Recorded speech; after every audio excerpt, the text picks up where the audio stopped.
আল্লাহর হাবিব দুনিয়া থেকে আরম্ভ করে আপনার আমার জন্য রব্বি হাবলি উম্মতি, আল্লাহর দরবারে উম্মতি উম্মতি বলে কাঁদে। এখন রওজাতুল মুবারকে আল্লাহর হাবিব উম্মতের জন্য কাঁদে, ঠিক কিনা? ওই নবীর শানে, ওই নবীর ভালোবাসা, ওই নবীর মুহাব্বত প্রত্যেকটা মুমিন ইমানদার ব্যক্তির দরকার আছে না নাই?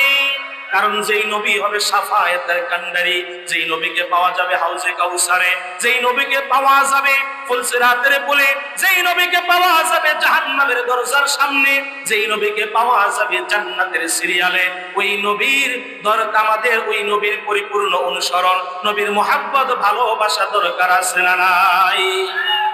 নবীর ভালোবাসা যদি অর্জন করতে পারি, দিলে লালন করতে পারি, নবীর ভালোবাসা নিয়ে যদি মরতে পারি, তাহলে আপনার আমার লাভ না লস? লাভ না লস? ছোট্ট একটি ঘটনা আপনাদের সামনে আমি পেশ করতে চাই। আল্লাহর হাবিব নূর নবী, মায়ার নবী এখনো দুনিয়ার মধ্যে আসে নাই। কোন কিতাবের বর্ণনায় 700 বছর, কোন কিতাবের বর্ণনায় 1000 বছর, কোন কিতাবের বর্ণনায় 500 বছর, কোন কিতাবের বর্ণনায় 950 বছর নবীজি এখনো দুনিয়ায় আসে নাই। মদিনাতুল মুনাওয়ারা, যেই মদিনা আজকে আপনি আমি মদিনার জন্য পাগল, যেই মদিনা যাওয়ার জন্য আপনি আমি পাগল, কি বলেন ঠিক কিনা? মদিনা যেতে মন চাই কি চায় না? মদিনা যেতে মন চাই কি চায় না? কারণ মদিনাই হচ্ছে আশিকের মনের ঠিকানা, প্রেমের ঠিকানা, মনের শান্তির ঠিকানা, বলেন ঠিক কিনা? ভালোবাসার জায়গা মদিনা, ভালো লাগার জায়গা মদিনা, ভালো ভালোবাসার জায়গা মদিনা, ভালো লাগার জায়গা। এত সুন্দর জায়গা কোথাও দেখি না, এত সুন্দর জায়গা কোথাও দেখি না, বানায়াছেন শাহে রব্বানা, ভালোবাসার জায়গা মদিনা, ভালো লাগার জায়গা মদিনা, ভালোবাসার জায়গা মদিনা, ঠিক কিনা? এই মদিনা মুনাওয়ারা এখনো পর্যন্ত মদিনা মদিনা হয় নাই, মদিনা মদিনা হয় নাই। মদিনা নামের অর্থ হলো শহর। বলেন মদিনা অর্থ কি? শহর। আমরা যেমন বলি, আপনাদের এইটা পড়ছে গজারিয়া থানায় নাকি? গজারিয়া থানায়, গজারিয়া থানায় যদি আমি শহর দেখতে চাই আমাকে যেতে হবে ববের চর, নাকি ভুল বললাম? যেতে হবে ববের চর। যদি আমি বলি গজারিয়ার শহর কোনটা, আপনি যদি সোনারগাঁয়ের শহর দেখতে চান আপনাকে যেতে হবে মোগরাপাড়া চৌরাস্তা, ঠিক কিনা? আপনি যদি নারায়ণগঞ্জ শহর দেখতে চান আপনাকে যেতে হবে চাষারা। আমরা যেমন বলি শহর শহর, ঢাকা শহর, নারায়ণগঞ্জ শহর, ঠিক তেমনি ভাবে মদিনার নাম হলো শহর। এই জন্য মদিনা বলার সময় বলতে হয় মদিনা শরীফ। সুবহানাল্লাহ। মদিনা শরীফ মানে সম্মানিত শহর। কি শহর? সম্মানিত শহর। পৃথিবীর মধ্যে সবচাইতে সম্মানিত শহরের নাম হলো মদিনাতুল মুনাওয়ারা। সুবহানাল্লাহ। ওই মদিনা এখনো মদিনা হয় নাই। মদিনা হওয়ার, আল্লাহর হাবিব দুনিয়ায় আগমন করার 1000 বছর, কোন কিতাবে 950, কোন কিতাবে 700 বছর পূর্বে ইয়ামেনের একজন বাদশা ছিল, যে বাদশার নাম হলো আসলাম ইবনে তুব্বা, যাকে তুব্বা নামে সবচাইতে পরিচিত, সবাই এক নামে চিনে। ইয়ামেনের বাদশা তুব্বা সিরিয়া সহ শাম সহ বিভিন্ন অঞ্চল জয় করার পরে তিনি যখন এই মদিনার পাশ দিয়ে যাচ্ছেন, যে মদিনার নাম এখনো মদিনা হয় নাই, তিনি এই মদিনা শহরটাকে একটু ভালো লাগার কারণে, পছন্দ হওয়ার কারণে এই শহরটাকেও তিনি জয় করলেন। শহরটাকে জয় করে শহরের মধ্যে তিনি তার সঙ্গে থাকা 400 ওই সময়কার আলেম, ওই সময়কার আসমানি কিতাবের আলেম, প্রায় 400 আলেম সহ আর শত শত সৈন্যবাহিনী সহ তিনি এই মদিনার মধ্যে কিছুদিন অবস্থান করলেন এবং তার ছেলেকে এই মদিনা মুনাওয়ারার নেতৃত্ব দিয়ে এখানে তিনি রেখে গেলেন। ইয়ামেনের বাদশা তুব্বা সন্তানকে মদিনা মুনাওয়ারার মধ্যে রেখে তিনি তার দরবারে চলে গেলেন। কারণ তিনি যেহেতু বাদশা, তার তো অনেক কার্যক্রম আছে। তিনি চলে গেলেন। কিন্তু কিছুদিন পর মদিনা মুনাওয়ারার যাযাবরের লোকেরা, যাদের ছিল ছিনতাই, চুরি, রাহাজানি, মারামারি ছিল যাদের এক নম্বর পেশা, তারা ওই তুব্বার বাহিনীদের উপরে আক্রমণ করে ইয়ামেনের বাদশাহ তুব্বার সন্তানকে তারা দুনিয়া থেকে নিহত করে দেয়। ইয়ামেনের বাদশাহ তুব্বারের কাছে যখন খবর যায় আমার সন্তানকে মেরে ফেলেছে, বাদশাহ এতটাই রাগান্বিত হয়ে গেল, এতটাই গুসা হয়ে গেল, রাগের চোটে এখন তিনি সিদ্ধান্ত নিলেন, আমি এই শহরটাকেই রাখবো না, এই শহরটাকেই একেবারে টুকরো টুকরো করে ধ্বংস করে দিব। নাউজুবিল্লাহ। আমি এই শহরটাকেই আর রাখবো না, শহরটাকে আমি শেষ করে দিব, ধ্বংস করে দিব। আমার সন্তানকে এখানে মেরে ফেলা হয়েছে, অতএব এত বড় স্পর্ধা, আমি আর এইটা শহরটাকে রাখবোই না। এই সিদ্ধান্ত নিয়ে, এই মনোভাব নিয়ে তিনি যখন সৈন্যবাহিনী সাজাতে লাগলেন যে সবাই প্রস্তুত হও, তলোয়ার নাও, ঢাল নাও, বল্লম নাও, তীর নাও, ধনুক নাও, আমরা মদিনার দিকে আক্রমণ করব। ওই শহরটার মধ্যে আক্রমণ করে ওই শহরটাকে আমরা চূর্ণ বিচূর্ণ করে দিব, ওই শহরটাকে আর রাখবো না। এমন সময় সিদ্ধান্ত নিতে দেরি, তার সঙ্গে থাকা যে আলেমরা ছিল, কিতাবি আসমানি আলেম, এই আলেমরা ডাক দিয়ে বলে, ও বাদশাহ নামদার, আপনি যেই শহরটাকে ধ্বংস করতে যাচ্ছেন, এই শহরটা কুসমিন কালেও আপনি ধ্বংস করতে পারবেন না। সুবহানাল্লাহ। কেন কেন পারবো না? কারণ আমি তো বাদশাহ, আমি তো কত শহর আমি এই দখল করে আমি জয়লাভ করেছি, এই শহরটা আমি কেন পারবো না? তার সঙ্গে থাকা কিতাবী আলেমরা বলে, আপনি এই জন্য পারবেন না কারণ আমরা আসমানি কিতাবগুলোর মধ্যে দেখেছি এই শহরের মধ্যে এমন একজন লোক তাশরীফ আনবেন, আগমন করবেন, হিজরত করবেন, যিনি হবেন আখিরি জমানার নবী, যিনি হবেন সাইয়্যিদুল মুরসালিন, খাতামুন নবিয়্যিন, রাহমাতাল লিল আলামিন, তো জাহানের বাদশাহ, উম্মতের কান্ডারি নবী, কামলিওয়ালা মায়ার নবী, যাকে না বানাইলে আল্লাহ কুল কায়নাত কিছুই বানাইতো না, কিছুই বানাইতো না। ওই নবী এই শহরের মধ্যে হিজরত করে আসবেন এবং এই শহরের একটা মাটি আছে, যেই মাটিকে বলা হয় আল্লাহ পাকের জান্নাতের টুকরা। ওই জান্নাতের টুকরা রওজাতুল মদিনার মধ্যে হবে রাসূলের রওজা মুবারক। সুবহানাল্লাহ। আপনি পারবেন না এই শহরকে ধ্বংস করতে, কারণ এই শহরটাকে সংরক্ষণে হেফাজতে রেখেছেন কে? আল্লাহর হাবিব বলেন, কিয়ামতের আগে দাজ্জাল যখন প্রকাশ পেয়ে যাবে, সমস্ত শহরগুলো দাজ্জাল তার আন্ডারে নিয়ে আসবে, তার আয়ত্তে নিয়ে আসবে, কিন্তু আমার মদিনার মধ্যে দাজ্জাল ঢুকতে পারবে না। যতগুলো প্রবেশের রাস্তা দিয়ে দাজ্জাল মদিনা ঢুকতে চাইবে, আল্লাহ পাকের আসমানি ফেরেশতারা দাজ্জালের সঙ্গে যুদ্ধ করে, জিহাদ করে মদিনা থেকে তাড়ায়া দিবে। সুবহানাল্লাহ। এই জন্য নিরাপদ শহরের নাম হলো মদিনা শহর, ঠিক কিনা? এটা হলো নিরাপদ, এখানে আপনি পারবেন না। ও বাদশাহ, আপনি এই চিন্তা মাথা থেকে ফেলে দেন, আপনার ছেলে চলে গেছে, শহর ভাঙলে তো আপনি পাবেন না, অতএব এই শহরে আক্রমণ করলে আপনার অস্তিত্ব শেষ হয়ে যাবে, আপনার অস্তিত্ব বিলীন হয়ে যাবে।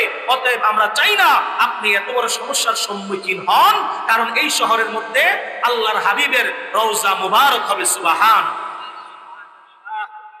বাদশাহ নামদার ওই শহরের মধ্যে প্রবেশ করলো। ঠিক আছে, এই শহরে যেহেতু আখিরি জমানার নবী আসবে, শেষ জমানার পয়গম্বর এই শহরের মধ্যে আগমন করবে, হিজরত করে এই নবীজি এই শহরের মধ্যে আসবে, অতএব এই শহরটাকে আমি একটু সুন্দর করে সাজাতে চাই এবং আমি একটু অপেক্ষা করতে চাই। তার দিলের মধ্যে নবীর প্রতি ভালোবাসা দিয়ে দিয়েছেন কে? এখনো নবী আসে নাই, এখনো নবীর দাওয়াত পায় নাই, এখনো কালিমার দাওয়াত পায় নাই, এখনো কোরআনের দাওয়াত পায় নাই, কিন্তু মনের মধ্যে ভালোবাসা দিয়ে দিয়েছেন কে? আর আমাদের দেশের মধ্যে, বর্তমান বিশ্বের মধ্যে এক শ্রেণীর মুনাফিক মার্কা মুসলমান, যারা ঈমান আছে, কালিমা পড়ে, কোরআন পড়ে, হাদিস পড়ে, এরপর নবীজিকে মনে করে আমাদের মতো সাধারণ মানুষ আছে না নাই? আছে না নাই? নবীজিকে মনে করে আমাদের মতো সাধারণ মানুষ। নাউজুবিল্লাহ। জেদা। আল্লাহর হাবিব এখনো দুনিয়ার মধ্যে আগমন করে নাই, বাদশার মনের মধ্যে নবীজির প্রতি ভালোবাসা হয়ে গেছে। আমি সংক্ষিপ্ত করে বলছি, যেহেতু কিছুক্ষণের মধ্যেই আমাদের মাঝে আমাদের প্রধান মেহমান চলে আসবে।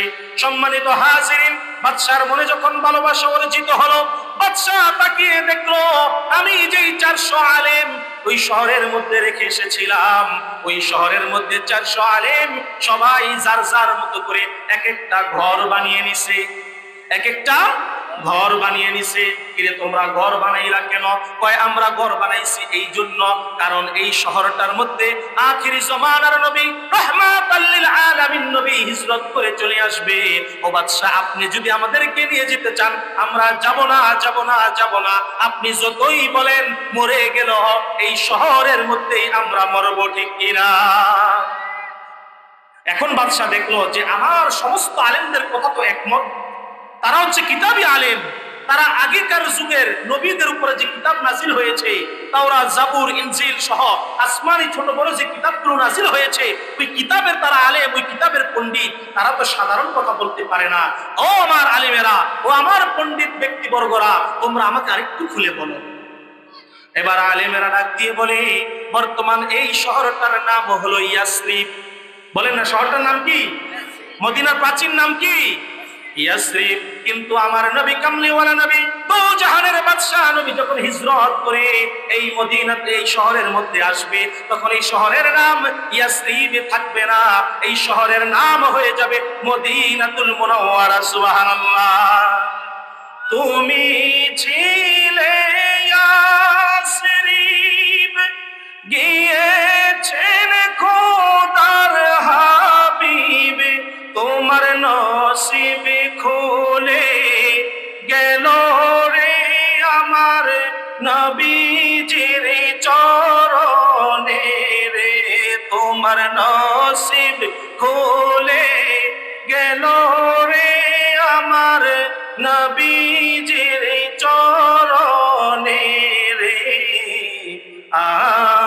আমার নবীর কারণে, ঠিক কিনা? একটু বলেন না, মদিনার মাটি রে তুই যে বড় খাঁটি রে, আহা ও মদিনার তুই যে বড় খাঁটি রে, আমার নবীর কারণে, আমার ধুলাকে তাবিজ করে গলাতে রাখবো বরে, মদিনার দুলাকে তাবিজ করে গলাতে রাখবো বরে, ওই তাবিজ যার গলায় রে ভয় নাই তার মরণে রে, আহা ওই তাবিজ যার গলায় রে ভয় নাই তার মরণে রে, আমার নবীর কারণে, ঠিক না? সমস্ত আলেমরা প্রমাণ দিতেছে যে এই ইয়াসরিব হয়ে যাবে মদিনাতুল মুনাওয়ারা। অতএব এই ইয়াসরিব ছেড়ে আমরা যাব না। এবার বাদশা তুব্বা ডাক দিয়ে বলে, ও আমার আলেমেরা, তোমরা সকলে মিলে এক একজনের জন্য এক একটা করে ঘর বানাইলা, আমিও নিজে এখানে আরো সুন্দর করে চমৎকার করে একটা ঘর বানাইতে চাই। আলেমেরা ডাক দিয়ে বলে, আপনি তো বাদশা, আপনি ইয়ামেন চলে যাবেন, আপনার রাজসভা আছে, আপনার প্রয়োজনীয় কাজকর্ম আছে, আপনি কেন এখানে ঘর বানাবেন? ইয়ামেনের বাদশা তুব্বা ডাক দিয়ে বলে, আমি কেন ঘর বানাবো এইটা জানি একমাত্র আমি, আর জানে আমার আল্লাহ, ঠিক কিনা? ইয়ামেনের বাদশা তুব্বা সুন্দর করে একটি দোতলা ঘর বানালো। সকলের ঘরগুলো একতলা একতলা একতলা, আর বাদশা যেই ঘরটা বানাইছে ঘরটা হলো দোতলা। কয়তলা? দোতলা। এবার এই দোতলা ঘরটাকে সুন্দর করে বানায়া, সুন্দর করে সাজায়া, চামড়ার মধ্যে একটা পত্র লিখে, চিঠি লিখে ওই বাদশাহ মদিনাতুল মুনাওয়ারার লোকদের কাছে দিয়ে গেল, এই নাও আমি তোমাদের কাছে চিঠিটা দিয়ে গেলাম। যদি আমার হায়াত থাকা অবস্থায় রাহমাতাল লিল আলামিন নবী দুনিয়ায় আগমন করে, দুনিয়ায় তাশরীফ আনে, নবী যদি হিজরত করে এই শহরে আসে, আমি নবীর হাতে কালিমা পড়ে মুসলমান হয়ে যাব। আর যদি আমি হায়াতে না পাই, আমার চিঠিটা রহমতের নবীর কাছে দিও, রহমতের নবীর কাছে দিও। আর আমার বাড়িটা নবীজির হিজরতের পরে এই জায়গাটা নবীর বাড়ি বানায়া দিও। সুবহানাল্লাহ।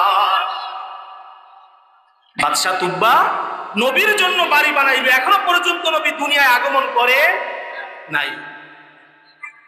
কামলিওয়ালা মায়ার নবীকে এখনো পর্যন্ত চোখ দিয়া দেখে নাই, আখিরি নবীর কালিমা কি এখনো জানে না, নবীজির কাছে নাজিল হওয়া কোরআন এখনো পড়ে নাই, নবীজির কাছে ওহী নাজিল হওয়ার কথাগুলো এখনো শুনে নাই। কিন্তু এরপর বাদশা তুব্বার মনের মধ্যে রাসূলের প্রতি ভালোবাসা, রাসূলের প্রতি মহব্বত, রাসূলের প্রতি প্রেম, রাসূলের ভালোবাসা অন্তরে লালন করে নিয়েছে। অন্তরে লালন করে ওই চিঠিটা আনসারী এক সাহাবীর কাছে দিয়ে গেছে, এই নাও তোমার কাছে দিয়ে গেলাম, এই বাড়ির মধ্যে তোমরা থাকবা। থাকতে থাকতে যেদিন নবীজি আগমন করবে, যেহেতু আসমানি কিতাব মিথ্যা হতে পারে না, আমার নবী যেই দিন হিজরত করে মদিনায় আসবে, চিঠিটা নবীর কাছে দিবা আর বলবা আপনার একজন পাগল, আপনার একজন আশিক, আপনার একজন ভক্ত আজ থেকে শত শত বছর আগে আপনার জন্য এই বালাখানা তৈরি করেছে। সুবহানাল্লাহ। আপনার জন্য এই বালাখানা তৈরি করেছে। সংক্ষিপ্ত কথা, আল্লাহর হাবিব দুনিয়ার মধ্যে আগমন করলেন, এই শত শত বছর পরে এর মধ্যে ওই বাদশা তুব্বা দুনিয়া থেকে বিদায়, দুনিয়ার মধ্যে আর নাই। আল্লাহর হাবিব যখন হিজরত করে মক্কা ছেড়ে মদিনায় চলে আসলেন, মদিনায় চলে এসে কুফা নগরীতে নবীজি সর্বপ্রথম অবস্থান করলেন। আর কুফা নগরীতে তিনি একটা মসজিদ, কুবা নগরীতে একটি মসজিদ বানালেন, আর ওই মসজিদের নাম হলো মসজিদে কুবা। মসজিদে কুবা, যেই মসজিদ হলো সর্বপ্রথম মসজিদ। আল্লাহর হাবিব মসজিদে কুবার মধ্যে নামাজ আদায় করে মসজিদে কুবার মধ্যে অবস্থান করলেন। ওদিকে মদিনাতুল মুনাওয়ারা ইয়াসরিব শহরের মধ্যে চতুর্দিকে ছড়ায় গেছে রহমতের নবী, আখিরি জামানার নবী, হায়াতুন নবী, কামলিওয়ালা নবী, দো জাহানের বাদশা নবী, যে নবী মক্কি, যে নবী মাদানী, যে নবী দুনো জাহানের বাদশা, যে নবী হাউজে কাউসারের মালিক, যে নবী আটটা জান্নাতের মালিক, ওই নবী মদিনার মধ্যে আগমন করতেছে। সুবহানাল্লাহ। ওই নবী তো মদিনার মধ্যে আসতেছে, আরে চতুর্দিকে খবর ছড়ায় গেছে, সবাই দৌড়ে গেছে নবীজির আগে আনতে, রিসিপশন করার জন্য, নবীজিকে আহলান সাহলান তলা আল বদরু আলাইনা বলে তারা নবীজিকে আগায় আনার জন্য গ্রামবাসী সবাই চলে গেছে। সুবহানাল্লাহ। বর্তমান সময়ে আমাদের মাহফিলে একজন বক্তা আসে, তাকে আমরা কত আদর আপ্যায়ন করি। কিছুক্ষণ আগে আমাদের প্রধান মেহমান যখন আসলো, যুবক ভাইয়েরা, আলেম ওলামারা তাকে আহলান সাহলান জানিয়ে নারে তাকবীর, নারে রিসালাতের ধ্বনি দিয়ে তাকে রিসিভ করেছে। বলেন ঠিক কিনা? তাহলে যেই নবীকে না বানাইলে তামাম কুল কায়নাত কিছুই সৃষ্টি হতো না। ওই নবীকে মদিনার মানুষ কেমন ভাবে স্বাগতম জানালো, কেমন ভাবে তারা রিসিভ করলো, কেমন ভাবে তারা গ্রহণ করে নিল। আল্লাহু আকবার। সবাই দৌড়ে যায়, সবাই চলে যায়, কিন্তু একজন যায় না। কে?